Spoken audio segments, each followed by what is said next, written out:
I come here every night, son. This place is holy. When all is dark and quiet, I can feel his presence. Sometimes I can even hear him whisper my name. I hear it, Father. Or maybe it's just the wind. The liaison, my son. Soon, you'll do all the work that I do. Tonight, I want to make sure that you are ready. You'll be the head of the tribe of Levi and of the priests of the Most High God. You will stand before him and serve him. You will lead the people to him. But there is so much I don't understand. What if I don't do things as he wants? What if I don't have all the answers for the people? What if I don't hear his voice? Do not be afraid, my son. God will help you, just as he has always helped me. I do love this place. Why is it called the Tabernacle again? The word tabernacle means dwelling place, sanctuary. This place was designed to be the dwelling of the God of our father, Abraham. But how did you know how to make it? Well, God ensured that every detail about the tabernacle, from the fabrics that we use and the pieces of furniture, each exact measurement, all of it was written down by your uncle Moses. Moses was then entrusted those details to Bezalel, our finest craftsman, and then he was, of course, entrusted to build the house of God. It always amazes me at how quickly we tear down the tabernacle. Yes. It was one of the most important details God considered when he designed this place. It needed to be portable. He knew we were going to be in the wilderness for a very long time. Why, Father? We are so close to the promised land. Why have we been wandering around in circles for 35 years? What are we waiting for? Now that's a question you've asked me many times, son. But tonight is the night of truth. Me and my generation, we failed God terribly. Because of that, we are sentenced to wander the wilderness. Son, God is waiting for me and my generation to be gone so that you and your generation can take possession of the promised land. But Father, why would he do that? Why would God abandon you like that? God has not left us or abandoned us, son. He is with us. There's a cloud by day and a pillar of fire at night. But all of these years, dreaming of the promised Son, land, the please, land pouring with milk and honey, and you will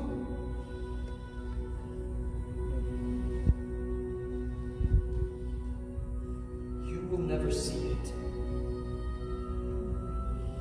Son, when God delivered us from the hand of Pharaoh, he parted the Red Sea so that we could cross on dry land. He took care of us. He gave us everything that we needed, but our hearts were not toward him, son. I constantly went back to idols. I gave in to the pressure of the people. Son, listen, God has been so good to us. His mercies are new every morning. It's just that God knows that those of us who lived in Egypt are not ready to receive what he has for us. So in his grace, he's turned to you. You'll be a far better high priest than I ever was. But Father, no, he has son, God has not left us. Not even when I failed him time and again. Son, you must understand that when we doomed ourselves to wander the wilderness, God chose to dwell amongst his people. He designed this place, and even when I failed him time and again, God didn't leave. He came closer, left the heavens, chose to dwell in a tent made by human hands. Son, this is the tabernacle. You must learn all that there is to know about it. Now, when we set camp, the tabernacle is the first tent that we set up, and then the presence of God moves inside. And the tribes camp around the tabernacle. A sure sign that God dwells in the midst of his people. When it's time to move on, the tabernacle is the last tent to be taken down. The outer courts are set up in a rectangular shape, 100 cubits long and 50 cubits wide. 60 pillars of acacia wood hold up curtains of fine white linen. And of course, the only entrance is over here on the eastern side. It too is made of fine linen, but unlike the walls, it is adorned with a multitude of beautiful colors. The tabernacle itself is a tent. It has a wooden frame overlaid with gold, and then we cover that with a multitude of fabrics and animal skins. It is 50 cubits long and 10 cubits wide. The Levites kept closer to the tabernacle than anyone else, and the priests that served God here in the outer courts wear special garments. Did God also decide how our clothes would look like? Yes, my son, every detail. Most priests will be dressed as you are, a tunic, a fine white linen, a belt, and a turban, but you will be the high priest, and so you will dress as I am. As high priest, it is our job to tend to the tabernacle. That's right. We set it up and make sure everything is to the Lord's exacting standards. We are responsible to keep the fire of the brazen altar burning day and night. The altar is 5 cubits square and 3 cubits high, made of acacia wood and covered in bronze. There's 5 types of different offerings received by the priests. And they are?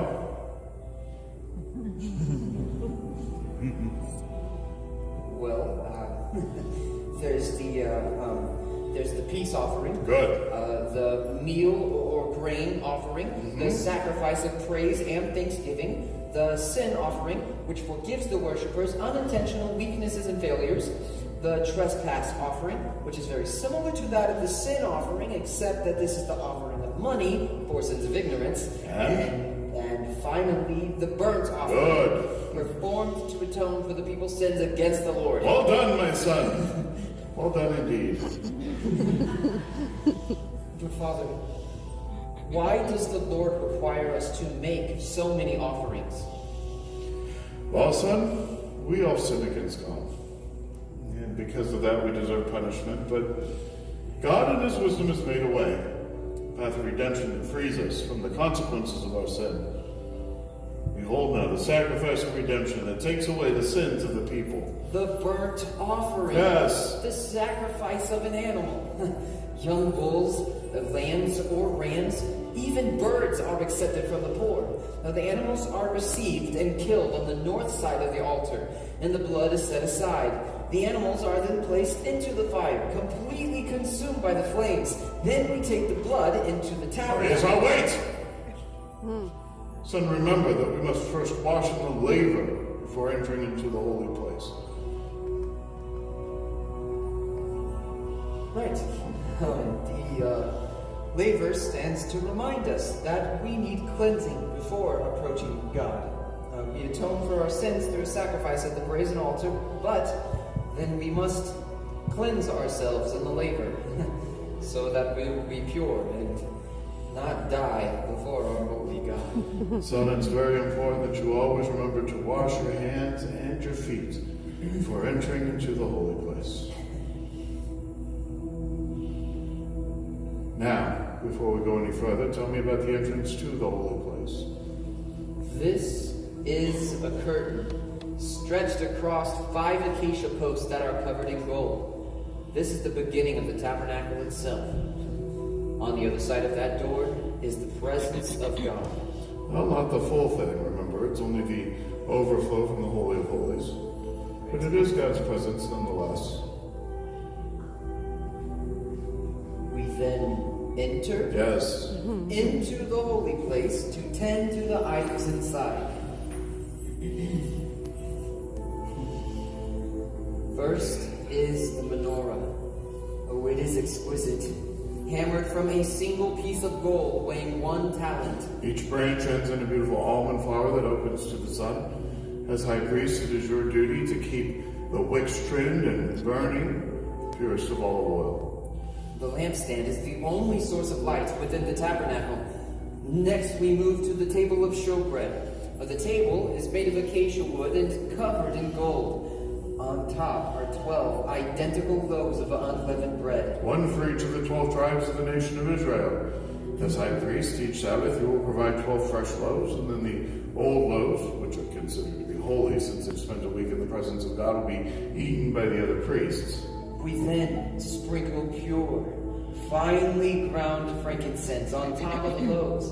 Now the frankincense can be burned to provide a pleasing aroma, or ingested. It actually has quite a few health benefits. Yes, the table of showbread reminds us that we're people living before the face of God. And finally, we attend to the altar of incense. The altar is covered in gold, with a golden crown on top, made of 4 horns, one at each corner. It is used to burn incense, made from a very special recipe that cannot be used anywhere else. The incense is burned twice a day, fueled by the hot coals from the altar of sacrifice. We then sprinkle the horns of the altar with the blood from the sin offering. The altar of incense reminds us of the prayers of love and adoration that go from God's people before Him. Can you tell me anything about the entrance to the Holy of Holies? I can tell you quite a bit. This is a veil separating the holy place from the Holy of Holies. It is made of a fine linen, embroidered with cherubim, just like the walls of the Tabernacle are. Except that this veil is actually more of a tapestry. It is very special. It is not to be touched except by the high priest, and only on one day of the year, when we are allowed to enter the Holy of Holies, on Yom Kippur. Yom Kippur, the Day of Atonement. Yes.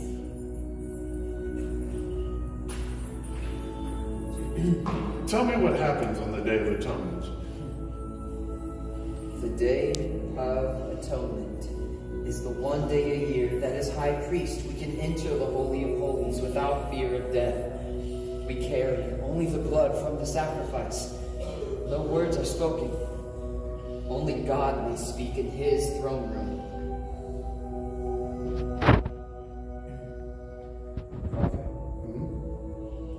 Have you ever heard His audible voice? Yes, my son. And soon, so will you. When we enter the Holy of Holies, we sprinkle the blood upon the mercy seat, the place where the cherubim meet. And then we wait.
Israel's sin forgiven for another year. The glory of the Lord comes down like a tornado through the roof of the tabernacle. The presence of God manifests between the 2 cherubim above the mercy seat. What do we call that? The Shekinah. My son, you are ready. And I can take a great deal of comfort in knowing that my son, Eleazar ben Levi, will do a far better job than I did. Father, Yes? what will happen when we reach the promised land? Will we build a temple for the Lord? Or will he continue to dwell in a tent? Well, my son, I don't know. Could be that all of this is just a mirror of things that are yet to come, but I do believe that God has a plan of redemption for us. Do your part, son. Serve him with your whole heart. Always remember that God is near. Now, let me bless you before we go home for the night. Yevarekeka Adonai v'yishmereka. Yahir Adonai panav alecha v'yihuneka. Yisa Adonai panav alecha v'yisa lecha shalom. May the Lord bless you and keep you. May the Lord make his face to shine upon you and be gracious to you. May the Lord lift up his countenance upon you and give you peace.